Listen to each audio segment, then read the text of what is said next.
Muito bem, até aqui, ao longo de 10 domingos, nós podemos observar pela palavra de Deus, dentro dessa série, que nós não estamos sós. Nós não estamos sós. Você não está só. Deus nos deu de presente o seu Espírito, Espírito que habita em nós, que mora dentro de nós, e até agora já aprendemos algumas coisas com relação a esse Espírito. Espírito que, como mestre, nos ensina. Espírito que, como vento, direciona as nossas vidas. Espírito que, como intercessor, leva as nossas orações até a presença de Deus.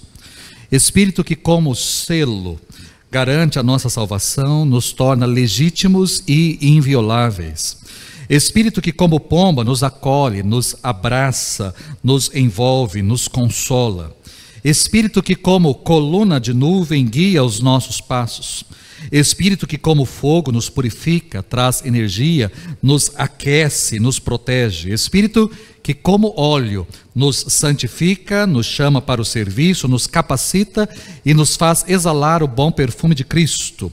Espírito que, como rio de água viva, brota do nosso interior e leva água aos sedentos deste mundo, trazendo vida àquelas pessoas que estão ao nosso redor.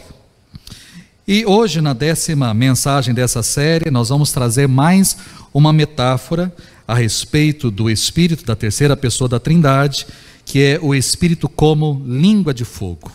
Eu quero falar a respeito do Espírito como língua de fogo. Nós temos duas importantes festas para o povo judaico. E 50 dias separam essas duas importantes festas.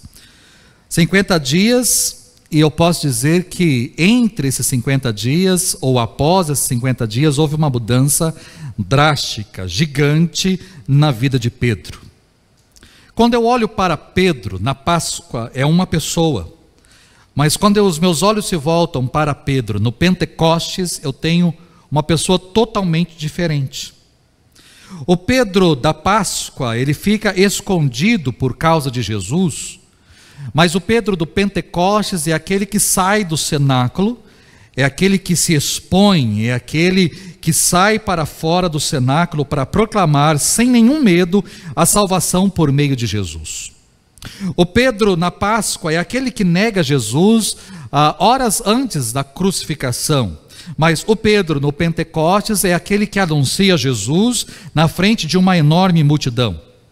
O Pedro na Páscoa, na sexta-feira, calado, mas agora no Pentecostes ele abre a sua boca para falar de Cristo, para anunciar a respeito de Cristo. O que aconteceu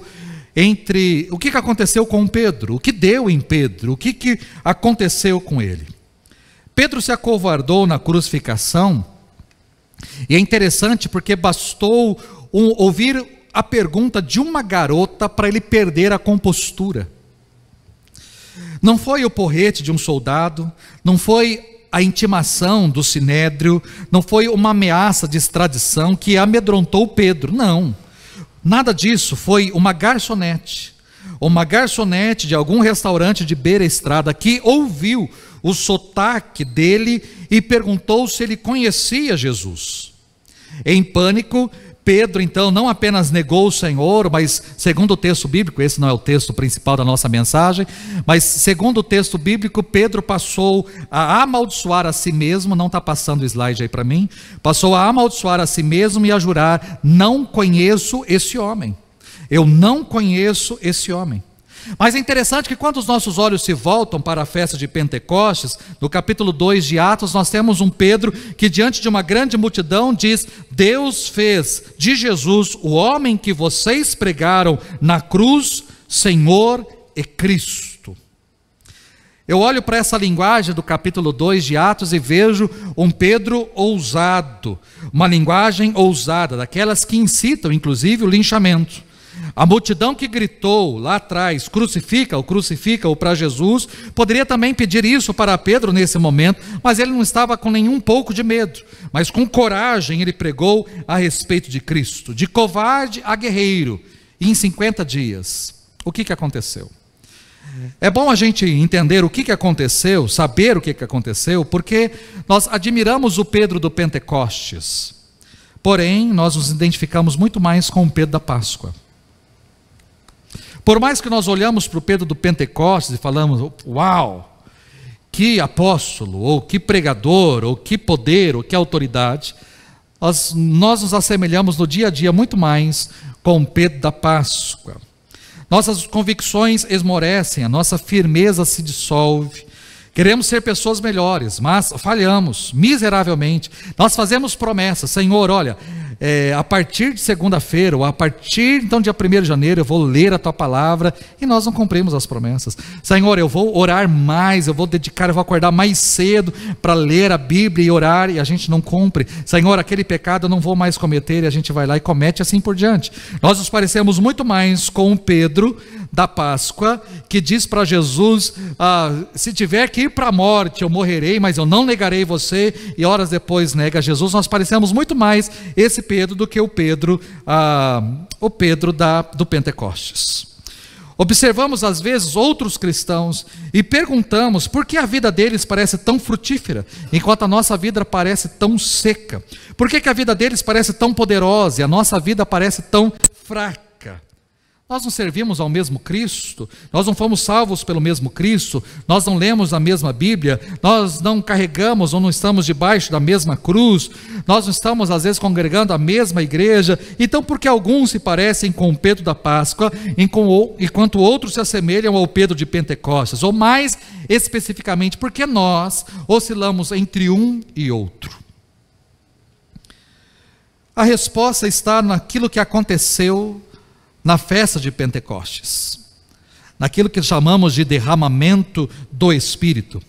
Jesus ofereceu uma resposta em sua mensagem de despedida, quando disse para Pedro e quando disse para os demais apóstolos, discípulos, em Atos 1, verso 4, aguardem aqui, para receberem a promessa do Pai, da qual lhes falei. João batizou o povo com água, mas em poucos dias vocês serão batizados com o Espírito Santo.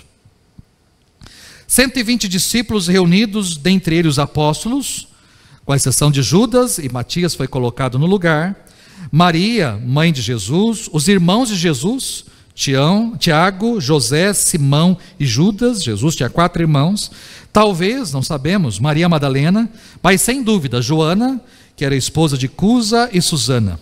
120 pessoas estavam reunidas no cenáculo para buscar este Espírito Santo, para serem batizados com este Espírito Santo. Jesus pediu que aguardassem em Jerusalém e eles obedeceram. Todavia eles não sabiam por quanto tempo eles deveriam aguardar, porque Jesus não disse isso. Jesus permaneceu com seus discípulos 40 dias após a ressurreição, e os discípulos então entre 7 e 10 dias ficaram sozinhos, sem Jesus. Entre 10 dias e uma semana eles ficaram sem Jesus. Jesus foi assunto aos céus. Então os discípulos, eu posso olhar assim, os discípulos, eles estavam aguardando algo, mas eles não sabiam quanto tempo, porque Jesus não disse, aguardem uma semana, aguardem um mês, aguardem aí 3 meses, aguardem um ano. Não, ele não disse quanto tempo, ele só pediu para aguardarem. Aguardem, fiquem aqui, aguardem, permaneçam em Jerusalém. É apenas a ordem dele, mas por quanto tempo nós devemos permanecer? Nós devemos aguardar quanto tempo? Eles não sabiam quanto tempo, e não sabiam pelo que deveriam aguardar. Aguardar o quê? Você pode falar, não pastor, mas está aí, aguardar o Espírito Santo, tá, mas como que isso se daria? Hoje eu sei como se deu, porque eu leio a Bíblia com os olhos no retrovisor. Eu leio a Bíblia olhando para trás. Eu sei o que aconteceu, eu sei como eles estavam reunidos, eu sei como foi o barulho, eu sei como foi a distribuição, eu sei, porque o texto bíblico me mostra o que aconteceu. Mas eles estavam com os olhos para frente, e o que iria acontecer? O que viria pela frente? Eles não sabiam. Aguardem o Espírito Santo. Mas o que é esse Espírito Santo? É uma pessoa? O que é isso daí? Ele vai vir, ele vai bater na porta, ele vai entrar? E como é que vai ser esse batismo? Como é que vai ser? Como é que se dá isso? Ou seja, os discípulos não tinham a menor noção de como isso se daria. Apesar de ser óbvio aguardar o Espírito Santo, não era tão óbvio assim, porque eles talvez imaginavam algo diferente, uma situação diferente daquilo que eles vivenciaram. Atos 2, o verso 1, esse é o texto base da mensagem. Atos 2, verso 1 diz que quando chegou o dia de Pentecostes, estavam todos reunidos em um só lugar. Pentecostes era uma das 3 festas das quais todos os judeus deveriam comparecer pelo menos uma vez na vida em Jerusalém. Alguns talvez tinham ido inclusive para a Páscoa. Talvez alguns foram para a Páscoa e permaneceram em Jerusalém durante 50 dias. E permaneceram para aguardar a festa de Pentecostes. Vieram de todos os lugares do mundo conhecido na época, judeus da Pérsia, judeus da Média, com suas barbas cacheadas e com cabelo preto grosso, plissado, judeus pobres da Arábia, vestindo roupas simples, judeus orgulhosos que vieram de Roma, talvez vestidos com as suas togas. Ou seja, é possível que Jerusalém, uma cidade que tinha aproximadamente na época de Jesus 100.000 habitantes, é possível que essa cidade, tanto na Páscoa quanto no Pentecostes, chegasse a 1 milhão de habitantes. Porque todos afluíam para Jerusalém. E ali nós temos então dezenas de dialetos diferentes ecoando nas ruas e nos mercados da cidade. Moedas diferentes de várias origens ressoavam nos bolsos dos mercadores. A cidade de Davi estava empolvorosa. A cidade de Davi era um emaranhado de atividades. E aí é interessante como a gente observa o cronograma de Deus. O cronograma divino é perfeito. Ele aproveitou exatamente a festa da Páscoa para que acontecesse diante de todo mundo o sacrifício de Cristo. Com toda certeza, pessoas que estavam ali saíram de Jerusalém contando para todo lugar a respeito da morte daquele que se dizia o Messias, que se dizia o enviado de Deus, se dizia o ungido.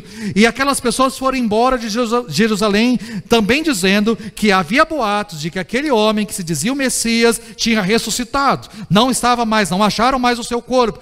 Deus utilizou a Páscoa para o sacrifício de Cristo, para o túmulo vazio, e tempos depois Jesus foi assunto aos céus e os apóstolos reunidos num só lugar em oração, enquanto aguardavam o poder do Espírito, em meio a uma Jerusalém repleta de pessoas vindas de pelo menos 15 nações diferentes. Então chegou a hora. Quando eu olho para o capítulo 2 de Atos, no verso 1 diz que quando chegou o dia, ou seja, havia uma agenda de Deus, havia um compromisso de Deus, um cronograma de Deus, uma agenda de Deus, e essa agenda chegou. E quando essa agenda chegou, Deus fez aquilo que tinha para fazer. E o que o texto bíblico nos fala a respeito do que aconteceu ali, naquele cenáculo? Capítulo 2, verso 2 diz o seguinte: de repente, um som como de um vento muito forte. Não havia vento, não houve vento, mas um som como de um vento. As pessoas ouviram o som, mas não viram o vento, não sentiram o vento, mas o som era como de um vento muito forte. Veio do céu e encheu toda a casa, em cujo interior estavam sentados. Eles viram o que pareciam línguas de fogo e que se separaram, pousando em cada um deles. Todos ficaram cheios do Espírito Santo e começaram a falar em outras línguas, conforme o Espírito os capacitava. Eu destaquei algumas palavras aí para mostrar o que aconteceu naquele cenáculo. Primeiro, que o Espírito veio do céu. Isso não pode fugir dos meus olhos. O Espírito não veio por uma porta, o Espírito não veio por uma janela, o Espírito veio do céu. Isso é claro. A origem do Espírito, da onde que ele vem, a direção da onde ele vem do céu. E a outra coisa que me chama a atenção é que veio de repente. Veio de repente. Ou seja, os discípulos estavam reunidos, não sei o que estavam fazendo. O texto apenas diz que eles estavam no interior sentados. O que estavam fazendo sentados, eu não sei. Se estavam comendo, se estavam tomando alguma coisa, se estavam conversando, se estavam orando. Eu não sei. Se estavam cantando, eu não sei o que eles estavam fazendo. O texto diz apenas que eles estavam no interior do cenáculo e estavam sentados. Mas de repente, enquanto eles estavam sentados, de repente veio do céu este vento, esse barulho como de um vento muito forte. Então não há dúvida com relação à origem, o lugar de origem do Espírito. E quando eu olho que eles estavam sentados dentro do cenáculo, me chama a atenção essa frase porque me mostra o seguinte: O foco aqui não é o que os discípulos estavam fazendo. A função aqui não é mostrar o papel dos discípulos, mas é mostrar o Espírito Santo. Não é o que os discípulos estavam fazendo. O Lucas poderia ter dito, que encheu toda a casa, em cujo interior estavam orando, em cujo interior estavam louvando, ou estavam clamando a Deus. Mas não, a ênfase não é no que os discípulos faziam, mas a ênfase é no que o Espírito fez. É na soberania do Espírito, é no agir do Espírito, na atividade do Espírito e não na atividade dos seguidores. O que pareciam línguas de fogo desceu, pousando em cada um deles. Há uma ideia de uma língua de fogo, como uma chama, uma pequena chama, que desceu e pousou sobre a cabeça de cada um deles. Apenas isso que é visto, e todos ficaram cheios. E o Espírito Santo os capacitou a falar com tamanho poder, a ponto de todas as pessoas de toda parte do mundo ouvirem a história de Jesus em sua própria linguagem. Quando eu chego no versículo de número 6, diz que havia em Jerusalém judeus tementes a Deus, vindo de todas as nações debaixo do céu. E quando ouviram esse som, ajuntou-se uma multidão perplexa, pois cada um ouvia a sua própria língua sendo falada. Então aqui eu tenho algumas coisas. Esse som muito forte, como de um vento muito forte, esse som não foi ouvido apenas dentro do cenáculo. As pessoas que estavam do lado de fora do cenáculo, as pessoas que estavam passando pelas ruas, as pessoas que estavam nas casas, essas pessoas ouviram aquilo que os discípulos também ouviram lá dentro. O som foi audível. Todas as pessoas ouviram, e as pessoas afluíram para o cenáculo, porque eles viram que o som vinha de lá, aquele barulho estava vindo de lá. É um barulho de um vento, mas não tem vento. É um barulho de um vento muito forte, mas não há vento, não está ventando, mas o som é de um vento muito forte. Então eles afluíram em direção ao cenáculo. E quando eles chegaram ali, porque eles foram atraídos por aquele lugar, eles se depararam com os discípulos falando em idiomas. Pessoas que estavam vindo de outras nacionalidades, de outros lugares, de outras regiões, de outros países, começaram a ouvir. E eu fico imaginando a cena. E que cena maravilhosa deve ter sido. Deve ter sido um espetáculo. André declarando a bondade de Deus em egípcio. Tomé narrando os milagres de Jesus no dialeto da Capadócia. Maria, a mãe de Jesus, relatando o nascimento de Cristo a um grupo de cretenses na sua língua natal. Eu fico imaginando os discípulos, Maria, Susana, as pessoas que estavam naquele cenáculo, começarem a falar com as pessoas ali embaixo, num idioma daquelas pessoas. Alguns cínicos acusaram os discípulos de terem bebido. Alguns cínicos acusaram os discípulos de bebuns matinais. Esse camarada aí, essas pessoas já entornaram cedo. Essas pessoas já encheram a cara cedo, devem passar por um teste de bafômetro. Mas outros ficaram maravilhados e se perguntavam o que poderia significar isso. O que significa isso? Porque uma cidade lotada, seguidores devotos, som de ventania, fogo do céu, representantes de 15 nações reunidas num único lugar, e discípulos falando como intérpretes da ONU, falando um idioma que nunca tinham falado, e realmente de lugares para onde eles nunca foram. O que pode significar isso? O que significa isso? Aí, irmãos, eu quero trazer para você de forma tão simples nessa noite, algo que nós nos esquecemos ao ler esse texto. Quando olhamos para esse texto aqui, o primeiro fruto do Espírito, a primeira atividade, a primeira ação do Espírito, foi uma forma espetacular de comunicação. Qual foi a primeira coisa que o Espírito Santo fez? O que o Espírito Santo fez naquele lugar? Qual foi a primeira coisa? O Espírito Santo veio, como Jesus disse, foi derramado sobre os discípulos, como Jesus disse, eles receberam poder, e a gente pode ver isso de forma visível pela pregação de Pedro, e não só por Pedro. Pedro é aquele que é o porta-voz, é aquele que fala, é aquele que explica, mas todos os discípulos saem do cenáculo para falar, cada um num idioma, mas saem para falar, para pregar sem medo, sem temor. ou seja, estavam cheios de poder. Mas muitas vezes nos escapa aos olhos que a primeira coisa que o Espírito Santo foi fazer foi capacitar pessoas a se comunicarem. O que nós temos aqui, o Espírito Santo produziu uma forma espetacular de comunicação. O Espírito capacitou e continua capacitando os cristãos a declararem as maravilhas de Deus por meio da linguagem nativa dos seus ouvintes. E é isso que o texto bíblico traz. É apenas isso. O Espírito Santo capacitou aquelas pessoas no cenáculo a falarem, a testemunharem, a contarem. Com o tempo, o Espírito capacitaria os primeiros cristãos a curar os doentes, a liderar a igreja, a ressuscitar mortos, a abrir portas de prisões. Mas, entretanto, antes de todos esses atos grandiosos que a gente pode ler no livro de Atos dos Apóstolos, ele concedeu palavras poderosas e uma proclamação.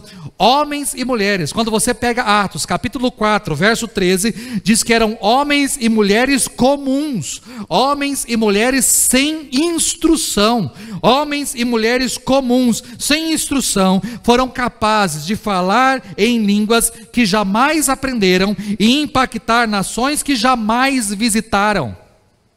Jamais.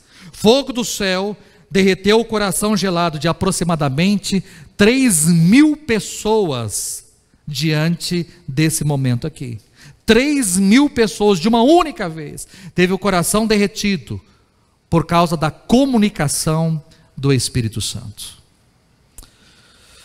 Talvez você possa me perguntar, e eu encerro a mensagem aqui: pastor, o que isso tem a ver comigo? A vontade de Deus para a igreja permanece a mesma. A mesma. Jesus disse aos seus discípulos, quando eles foram enviados para a missão: não se preocupem quanto ao que dizer ou como dizer, pois na hora certa vocês receberão o que dizer. Porquanto não serão vocês que falarão, mas o Espírito do Pai que falará por intermédio de vocês. Os discípulos estavam preocupados. Estamos caminhando contigo, estamos aprendendo contigo, estamos apenas vendo o que o Senhor está fazendo aí. Estamos na retaguarda, acompanhando e aprendendo, mas e agora? E Jesus diz: não se preocupem, vão, podem ir. Mas o que nós vamos falar? Como nós vamos falar? Não se preocupem com isso. O que vocês vão falar, como vocês vão falar, não se preocupem, porque o Espírito do Pai falará por vocês. Não se preocupem, deixe o Espírito falar através de vocês. Tanto quanto sei, essa promessa não foi abolida, e essa também não. Atos 1:8, mas quando o Espírito Santo vier sobre vocês, receberão poder para testemunhar a meu respeito com grandes resultados. Vocês receberão poder para testemunhar a meu respeito com grandes resultados. E aqui, queridos, eu poderia citar homens e mulheres que fizeram história. Eu poderia citar, por exemplo, Billy Graham, que foi o maior pregador de todos os tempos. Billy Graham, filho de agricultores, pregou para mais de 1 bilhão de pessoas no nosso planeta. Eu poderia citá-lo. Poderia citar, por exemplo, Charles Spurgeon, um grande pregador e escritor do século XIX. Inclusive, os seus sermões são lidos ainda hoje, são inspiração ainda hoje. Aquilo que ele escreveu há 150 anos, um século e meio atrás, ainda serve para os dias de hoje e as pessoas se inspiram. Eu, quando estudei na faculdade, eu tive que ler os sermões de Spurgeon e tentar entender como é que Spurgeon escrevia e como é que ele tentava construir os seus sermões para atingir as pessoas, alcançar os corações. Eu poderia citar, e não tem como não citar, Madre Teresa de Calcutá, uma mulherzinha baixinha, pequenininha, mas que se tornou gigante em matéria de fé. Uma mulher que abriu mão, se abdicou de tudo para cuidar de pobres e se tornou uma gigante. Acontece que poucos de nós somos capazes de evangelizar como Billy Graham. Talvez nenhum de nós aqui vai pregar para bilhões. Acontece que poucos de nós aqui são capazes de escrever como Charles Spurgeon. E até mesmo poucos de nós somos capazes de cuidar dos pobres, como Madre Teresa de Calcutá. Entretanto, todos nós temos condições de compartilhar nossos momentos com Deus. E é sobre isso que eu preciso falar. Nós temos condições de compartilhar os nossos momentos com Deus. Cada um de nós tem uma história única. Cada um de nós tem uma história única. Ninguém mais passou pelas experiências que você passou, pelas experiências que você vivenciou. Ninguém mais. Ninguém mais. Você pode conversar com muitas pessoas. Você pode, por exemplo, estar com câncer e ir no lugar onde só tem pessoas com tratamento de câncer, mas as pessoas que estão lá, por mais que tenham uma enfermidade parecida com a sua, as histórias são diferentes. Como elas descobriram a doença, como elas estão tratando a doença, como elas trataram, como se deu, o que o médico falou, são histórias totalmente diferentes, apesar da doença ter o mesmo nome. Uma pessoa que está aqui e passou por um processo de divórcio, talvez passou por um processo de divórcio totalmente diferente de uma outra pessoa que também está aqui. Talvez uma outra passou por um processo de divórcio amigável, tranquilo, enquanto o outro está passando por momentos difíceis, por briga, inclusive na justiça, por questão, e aí é o mesmo processo, mas de forma totalmente diferente. São histórias diferentes. Talvez uma pessoa aqui teve um filho que nasceu com uma deficiência e outra com outra deficiência. São histórias diferentes. Cada um de nós tem uma história. Cada um de nós tem uma história. Nossa história é única. Aquilo que eu já vivi na minha vida, nesses 40 e poucos anos que eu tenho, aquilo que eu já vivi na minha vida é totalmente diferente daquilo que você viveu. Onde eu nasci, como eu nasci, a família em que eu nasci, onde eu estudei, como eu levei os meus estudos, daquilo que eu me formei, e assim por diante, é totalmente diferente de você. São experiências diferentes, e todas essas experiências podem ser utilizadas para alcançar o coração de pessoas. Você não passou o que passou à toa, você não estudou à toa, você não se formou à toa, você não trabalha onde você trabalha por um acaso, você não teve essa enfermidade por um acaso, você não passou por essa violência que você passou por um acaso, você não é branco, você não é negro, você não é índio ou de origem oriental por um acaso, você não é casado ou está solteiro por um acaso, você não é viúvo ou divorciado por acaso. Experiências boas e experiências ruins fazem parte da sua vida, fazem parte da sua história, e Deus tem um propósito em tudo isso. Deus tem um propósito em toda a nossa história, não é por um acaso. Deus quer utilizar tudo isso para que pessoas sejam alcançadas, experiências que o Senhor permitiu que eu e você passássemos na nossa vida, mas tudo isso que nós passamos tem um propósito, tem um objetivo. Como Deus se manifestou em tudo isso? O que Deus fez diante de tudo isso? A pergunta que eu termino fazendo a você nessa noite é: você não gostaria de compartilhar a sua história?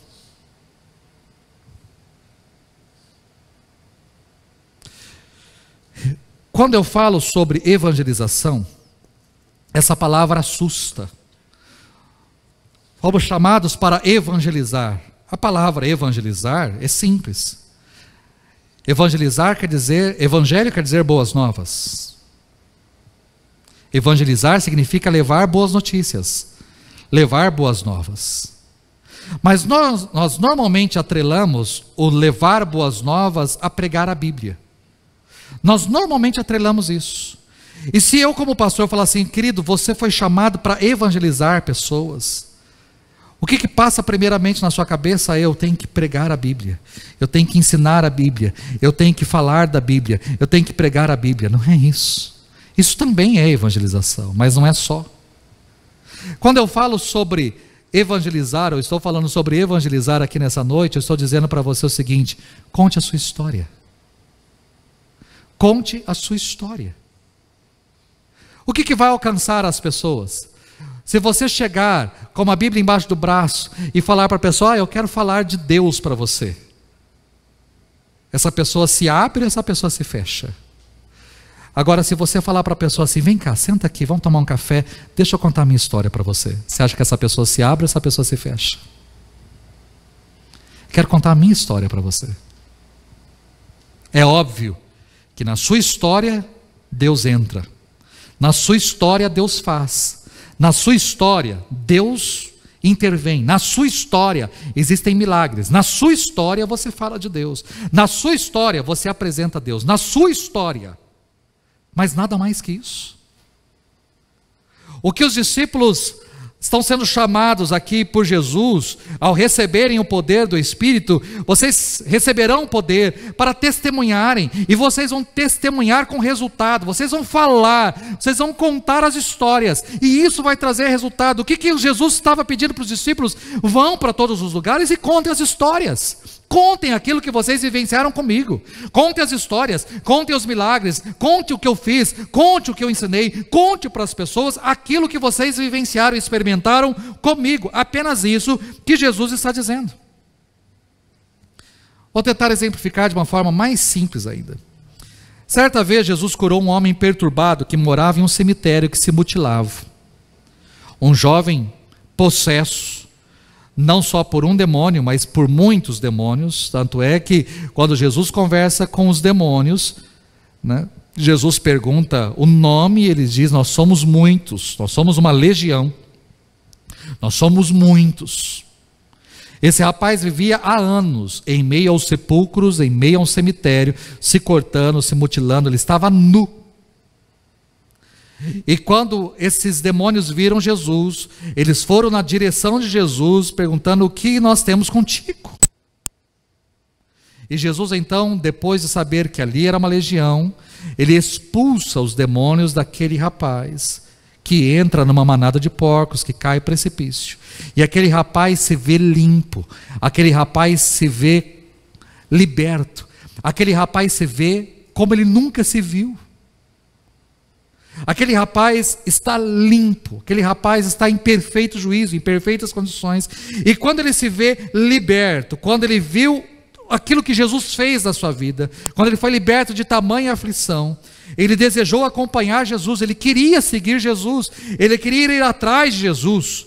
Que coisa mais maravilhosa, ir atrás de Jesus, ser um dos discípulos, seguir Jesus, aprender com Jesus, comer das palavras de Jesus, aprender com Jesus, presenciar outros milagres de Jesus. Que coisa maravilhosa que deve ser. Eu quero ir contigo, eu quero ir atrás de você, eu quero aprender com você, eu quero ser um discípulo seu.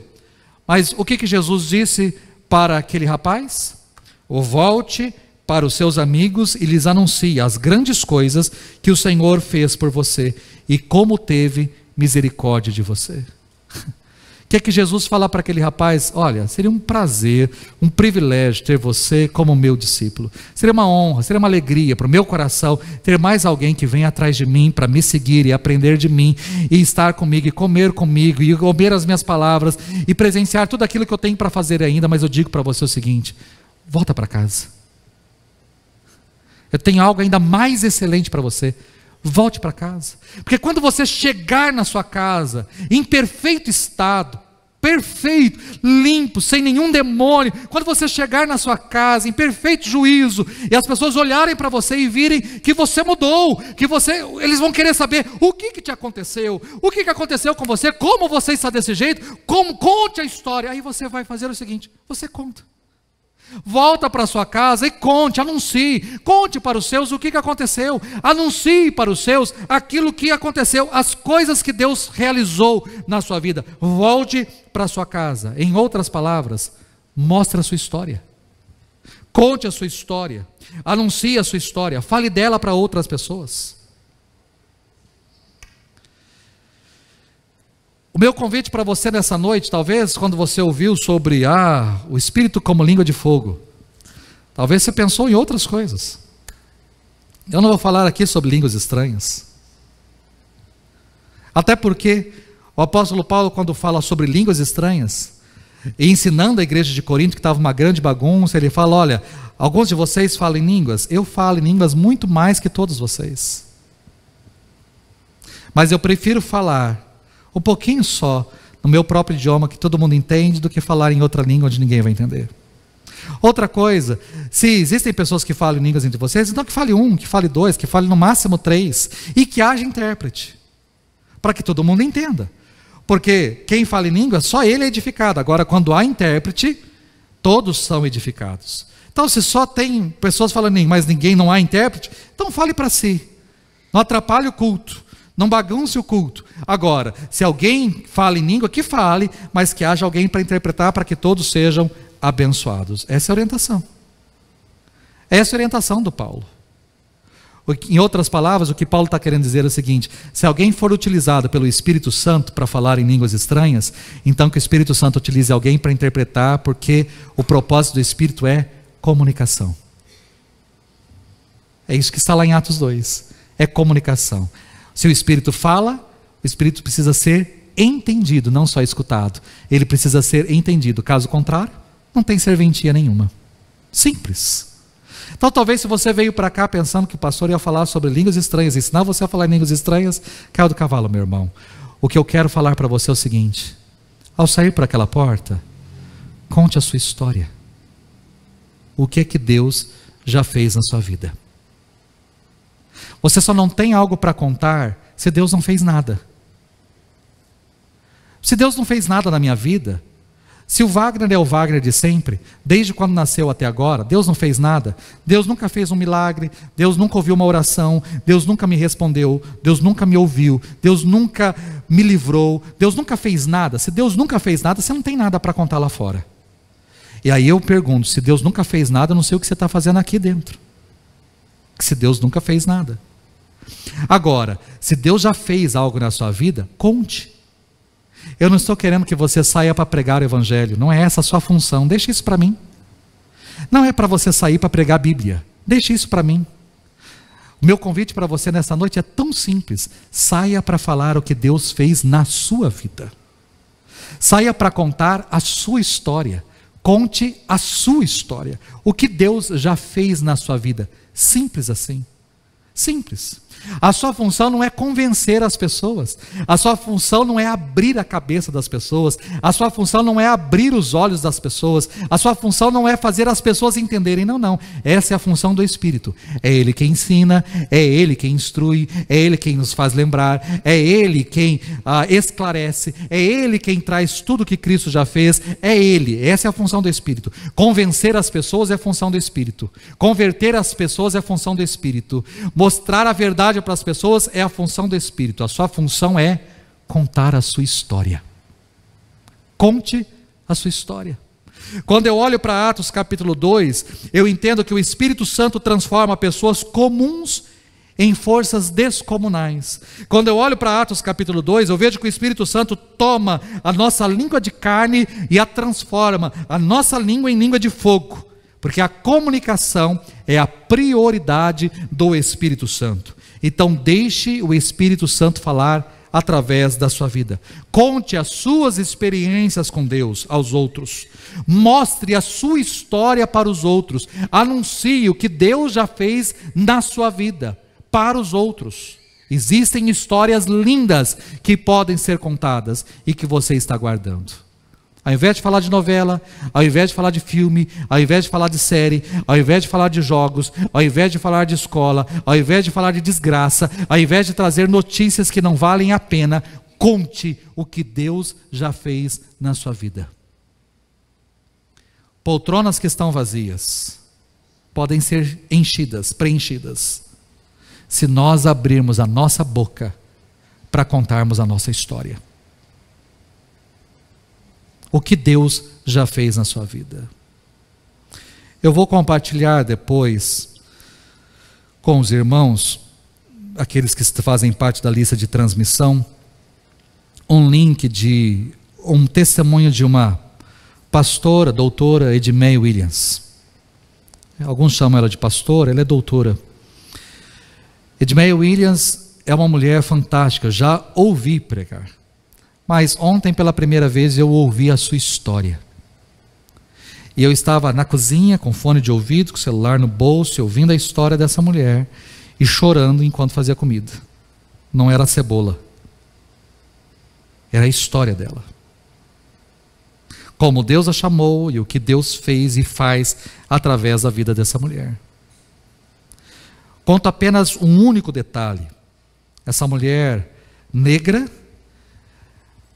adotada numa família de brancos, ingleses, por isso seu sobrenome Williams.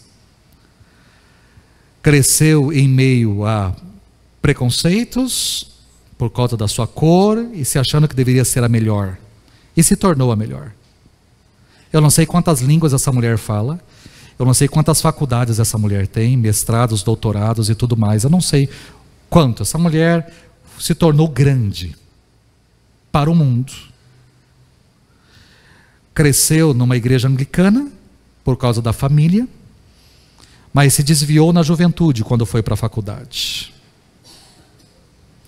E muitas décadas depois, já casada e com filhos, Deus a chama de volta. E quando ela está no Rio de Janeiro, num dia chuvoso, ela conta que ela saindo da igreja anglicana, no Rio de Janeiro, perto do Morro Dona Marta, ela saindo da sua igreja, um dia chuvoso, tinha uma menina vendendo, ela não sabe o que estava vendendo na porta da igreja, porque o seu marido, que tinha um carro do ano, estava conversando com os filhos no banco de trás, e as crianças estavam discutindo, os filhos estavam discutindo em que restaurante, porque eles tinham muito poder aquisitivo, em que restaurante eles iriam comer. A menina queria um determinado restaurante, porque as amigas iam para lá, e o menino queria comer no Copacabana Palace, porque ali no Copacabana Palace era mais perto da casa deles, então ele comeria rapidamente e poderia ir para casa para brincar de totó com os amigos. E quando o marido sai do pátio do estacionamento da igreja, passa numa poça e joga lama, joga barro, joga água naquela menina que estava ali vendendo, e ela fala que ali Deus quebrou o coração. Porque enquanto os filhos estavam discutindo em que restaurante chique eles iriam comer, aquela menina estava tentando vender algo para quem sabe ter o que comer naquele dia. E o coração dela se quebrantou. No dia seguinte ela voltou à igreja para perguntar para o cara que fica ali, para o senhor que fica ali no portão, se ele tinha visto aquela menina. E ele falou, não, sim, ela fica aqui. E ela perguntou, da onde é essa menina? E ele então saiu na rua e apontou para ela, falou, ali, ó, daquela favela. E ela frequentava uma igreja e nunca tinha visto que do lado da igreja dela tinha uma favela. Essa mulher, ela conta o porquê ela nasceu negra. Porque Deus tinha um chamado para ela, para entrar naquela favela e falar para aquelas pessoas. Aquela mulher trabalha até hoje com crianças na favela. Esse é o ministério dela, esse é o serviço dela.